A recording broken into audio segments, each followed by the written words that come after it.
for their exit, and of course they held a very fast meeting yesterday with our team led by Kenyua, the head of civil service, at Harambee House. And what has come out is that they just did not agree. And we have this story by Francis Gashuri, which I want us to play first. Now, the government and IEBC commissioners yesterday failed to reach a deal on the electoral officials' exit package. While the government is offering to pay commissioners the salaries, gratuity and leave allowances they would have earned up to November next year, the commissioners are demanding a fatter package that includes medical, travel and other allowances. Francis Gashuri. A government interagency committee constituted by Chief of Staff and Head of Public Service Joseph Kinyua convened the first negotiation meeting with IEBC commissioners to deliberate on the electoral officials' exit from office in compliance with the resolutions of Parliament. During the meeting held at Harambee House, the government and the commissioners tabled their respective proposed exit packages, and while the commissioners agreed on several aspects of the government offer, sources at the meeting disclosed that IEBC Chairman Ahmed Isaac Hassan and 3 commissioners present considered the offer too little. The government has offered to pay the commissioner salaries for 12 out of the 13 months remaining in their contracts that lapse in November next year. The government is also offering to pay the commissioners gratuity, calculated at 31% of their annual gross pay, for every year worked, and leave allowances, all projected to cost the taxpayer at least 186 million shillings.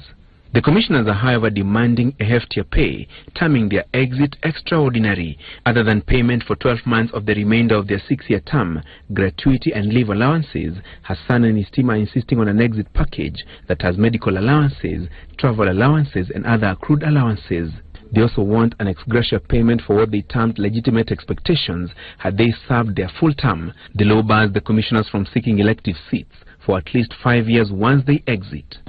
While no figures were agreed to during today's meeting, both sides tabled initial offers in terms of the commissioners' terms of vacation from office. IEBC chairperson Ahmed Isaac Hassan will tomorrow hold a special plenary meeting with all IEBC commissioners in order to discuss the government offer. Following their meeting, the IEBC and the government will meet again here tomorrow, the 29th of September at 3 p.m. to resume negotiations. Though Parliament approved a recommendation seeking the IEBC commissioners' exit by Friday, today's meeting resolved that the timeline was unrealistic. The new Elections Amendment Law 2016 only takes effect on 4th of October 2016, and the IEBC commissioners cannot resign before then. Even as the government engages the IEBC commissioners on their exit package, the Friday timeline for the commissioners' exit as recommended by the Joint Parliamentary Select Committee remains untenable. The cost of the politically negotiated settlement expected to hit at least 200 million shillings. Francis Gashuri, Citizen TV, Nairobi. Yes, 2 things coming out of that is that the commissioners cannot exit before 4th of October. Plus, this morning they're meeting. Isaac Hassan will present a government proposal to his commissioners. Then the meeting, a similar meeting like they had yesterday, will happen again this afternoon at 3 p.m. But let's start with you, Senator Khalwale. Heading into that meeting, what would you tell the IEBC commissioners, because they're demanding for a lot more than the government is offering? Should the government offer them more money, or should the IEBC commissioners really probably go slow on their demands? I think the person to blame at this stage is the media. The media should be patient. They wait for the conclusion of the talks, then they report the outcome. It is normal when you are going to a negotiation table for somebody to start from the extreme end.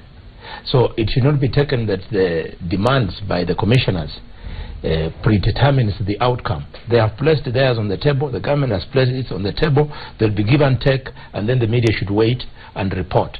This kind of reporting simply wants to increase anxiety in members of the public who think that probably the commissioners might not eventually go away. But Senator Halwale, you say that the media should actually be patient. Remember, we are also concerned about the timelines, and we have a job to do, because even the headline on the Stars talks about IEBC memo sparks fears over 2017 poll, and the major challenge will be managing the acquisition and implementation of technology, given that the technology has not been acquired 10 months to the August 8th election. Surely, with the timelines like this, can you really tell the media to just be patient and wait for things to happen? All these headlines is because somebody assumes that Parliament speaks in vain. It's not true. Like when we asked the Attorney General, the Commission for Salaries and Remuneration Commission, and the National Treasury to go into those talks with the IBCs, we did not ask them to go beyond discussing the package. Who told them to go and now determine when the commissioners are going to go? That is a responsibility that was left to Parliament, and Parliament said that they were going out on 30th of September. Even if they add themselves these extra 4 days, it amounts to nothing. But again, and Senator Sang, I want you to answer this, because we know that for a fact it was Parliament's failure to set a date within that bill that would have actually ensured that this law comes into effect much earlier. So Senator Halwale is saying that it is the media that's causing this problem, but it's actually the legislative arm of government, isn't it? Actually, it's not the legislative arm of government. It's the committee. Because the committee, Boni Anwale was one of the members. They failed to indicate within the law that this law was going to come into effect immediately. With that, as a parliament, we were fairly gagged. I mean, Senator Matangi remembers that we say that we were not going to change even a comma in this particular one. And therefore, we found ourselves in an awkward position. But let me say this. What you are seeing in terms of the stalemate is expected. Once you get into the direction of pushing people out of office outside the provided sort of constitutional means, we went into a political negotiations, and now the government and IEBC, the government is arguing from a point of weakness, because you persuaded them, you had to negotiate with them. That is why I don't think that we need to look at these demands as completely outrageous.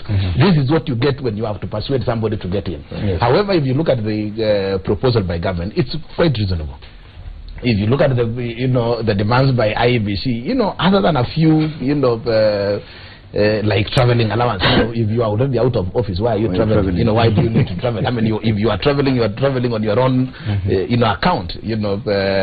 So really, I think we are likely to narrow down. And let me tell you, if you look at the differences of the proposal provided by the commissioners, it could be something like 50 million on top of what the government is proposing. Surely, as a country, we can just forget about this, give it to them, close that chapter, so that we have then a new commission coming into force. Then we can be able to address all these issues about the the timelines, the equipment that we need, the technology that we need. Because the more we get engaged ourselves in this discussion, protracted discussion with IEBC, we are likely to jeopardize the timelines for the election. So for me, I would be telling the commissioners, be reasonable. I will be telling the government, know that you are negotiating from a point of weakness. Let's conclude this discussion within the next 2-3 days, so that then these guys can go home and we have a new commission. Rosa Boyu, of course, timelines are an issue, and Senator Sang accepts. But I also find, and I know you're seeking to join the National Assembly, but from where you sit right now, outside and looking in, these legislators seem to have resigned themselves to have rubber-stamped a report, that had loopholes in terms of the dates. Both the Senate and the National Assembly just decided to rubber-stamp a report simply because their party principles demanded so.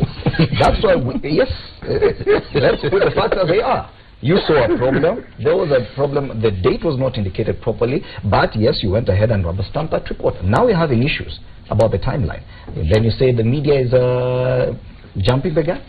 I concur with Senator Sang, because the issue was not in the National Assembly or the Senate, but with the Halwale Committee, where they did not offer any transitional clause. They were not strict on timing.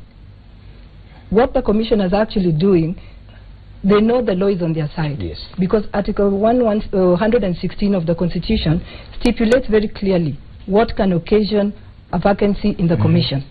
So they know that if it's not by you resigning, if it's not occasioned by death or through a tribunal, you are safe. Yes. And they know that the country needs to move on with the coming elections of 2017. So they are actually arguing on a point of strength. And they know they can twist the government, because the government has to move on on such strict timelines as to meet elections of August 8th next year. I don't think them asking for medical allowance is wrong, because had they been in the office until 2017, that bit would have still been paid for. Okay? Travel, of course, travel to where? If you're going to do your personal travel, that is, you should take care of that. But they're actually making these demands from a point of strength. And if you're making demands from a point of strength, you don't come up with the basic minimum. You go to the maximum that you can get. So I think but eventually I think they're going to come to an agreement. Yes. But as for travel, I think that they just have to drop that one. Yes, Bwana, one time. Yeah, 2 days ago, Fred, I think 2 days ago, we invited the chair of IEBC to the Parliamentary Accounts Committee. I'm a member of that committee, and so is Senator Halwale. Just before we closed the session, I asked this question directly to the chair. I asked him, now that you are about to exit office, and let me first confirm that one of the positive things that came out of that meeting is, in his opening remarks, he first confirmed that he has left most of the other commissioners packing to leave. So the question of whether they are leaving office is not in doubt, neither in their minds or in their will. Now, and then I posed the question to him, now that you're about to leave office and somebody new is about to take over, tell me, what would you tell Kenyans about the timeline and the elections in 2017 being in August? And this was his answer. He said that the dates of the election are pegged in the Constitution, and so they are immovable. The elections will have to be held at that time. But moving on from where we are, when we hand over, the timelines are back to back. And whoever is going to be taking over will have to work very hard to make sure that these timelines are kept so that we meet that deadline. And so it is a realistic fact that if we don't do this right, there could be problems with those timelines. Yes. And so I concur that what we need to do is to facilitate the fastest, swiftest and most efficient way in which there can be an agreement to get this team out of office now that they are willing to move, and have people in office, facilitate them as not necessarily as per their demands, but to the best of what is humanly possible and right for that team. I say so because just like my colleagues here have said, let's remember that this team is exiting office literally on a gentleman's agreement. I mean, because the law is clear, as my colleagues have said, and I've always held this view myself personally, that you know, the provision of how you let commissioners out of office, how their constitution is let out, is provided for in the Constitution, and our Constitution is not suspended. But because we had that emergency situation to address, that's why they agreed to move. And we must acknowledge that they have shown real goodwill for this country. And so when they make demands, it is important that we be as reasonable as possible and facilitate them to move on. I told Isaac Hassan that personally I wish them well in whatever endeavors they want to go and engage in as commissioners and people who have served this country for the years that they have served. So I think the best way forward is to make sure that we open the door for them to exit, let them exit, they have agreed to exit honorably, and also facilitate, package them the way they should, let them go and start their own lives. Let me support you. Let me support you by clarifying something to Kenyans. That let there be no fear that supposing the date 4th was to reach and these talks between the two groups have not been concluded, that there would be a crisis. There is no crisis. The commissioners are gone. As far as the application of how they goes, Kenyans better remember that there are many senior civil servants, even more senior than those commissioners, who retire from office, and they take 6 months, 1 year, 2 years before their retirement packages are arranged. So while they are at home, their packages can be organized as the process goes on. Finally, how much do we pay them? We would like Kenyans to know that what you pay for anything depends on what you think is the value of what you are paying. As far as we are concerned, we are paying for peace after the 2017 general election. We are paying for a level playing ground. Surely with that, even if it was the 50 million that Senator Sang has said or more, we can pay so that we can have a smooth country, peaceful and credible, acceptable, transparent elections in 2017. Fred, one danger that one other loophole that poses danger to this country, yes, that might have escaped the mind of the committee is also that it's not very good with these strict timelines to have a situation where you are likely to have a vacuum. You now have the commissioners leaving, the process within Parliament to constitute a new commission has not started, and therefore you are likely to have another 1 month or 1.5 months or 2 where you have no commissioners. You only have the selection. I mean, you have the secretariat within the commission. Yet certain procedures and and the issues must be addressed continuously. So I think also, in my own wisdom, we should have provided a mechanism, and this was mentioned by Rosa, that you should have provided for transitional. That whereas we agree that these guys have gone, but it was important to have the commission still running to facilitate some of these administrative, some of these operations within the commission, because you are now having. You are likely to have a window period of 2 months where you have no commissioners, there is nobody in office. And I remember, when we gave in to this position. But for us, we had initially said as Jubilee that we should not have a situation where you have a vacuum. Let us have the commissioners. We have agreed they are going home. Sometimes somebody has in public service a terminal leave. Not terminal leave, but you have a letter that says you are retiring on this day. It is already confirmed, but you continue to execute your responsibilities pending the exit, the exact exit date. I think that is something that we might not have given our thoughts. But what you must also remember is nothing compels the commissioners to resign. Yes. We also must remember that. Nothing compels them to resign. And unless they resign, you can actually not advertise for any vacant position because it's not vacant. So this is why they agree on that, they cannot resign. Yes, and so telling them go home and we'll pay you after 6 months, they will not resign.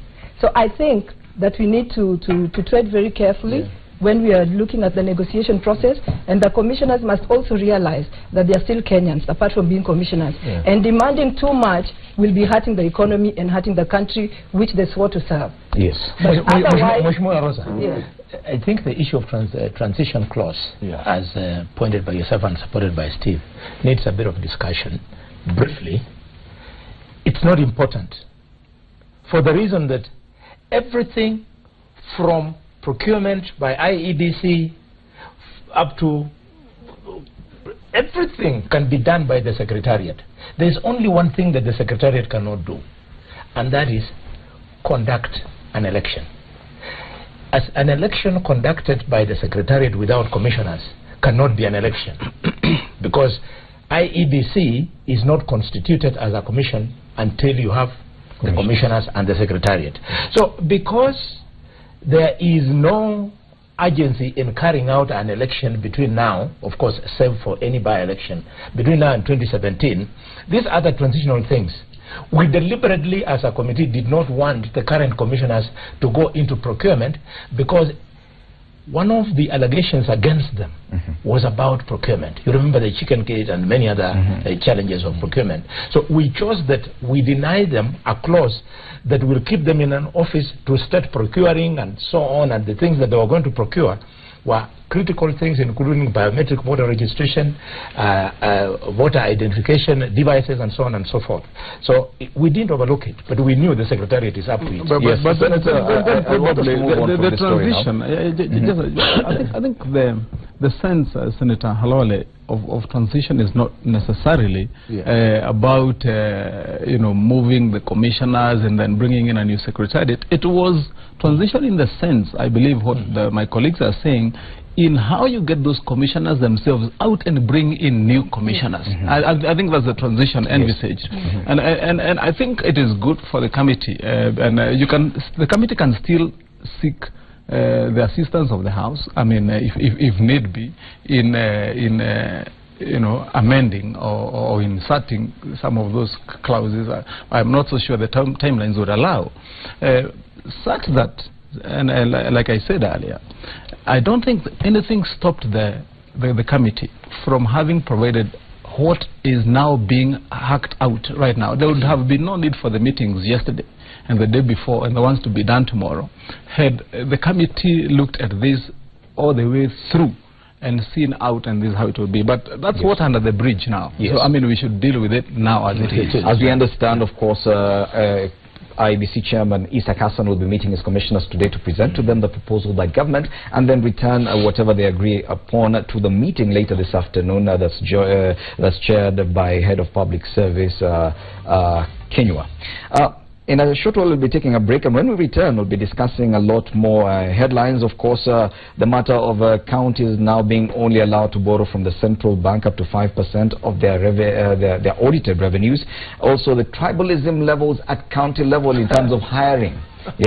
We'll also be looking at ODM stand on defectors, as well as Wiper saying no to joint nominations. That and a lot more when we return.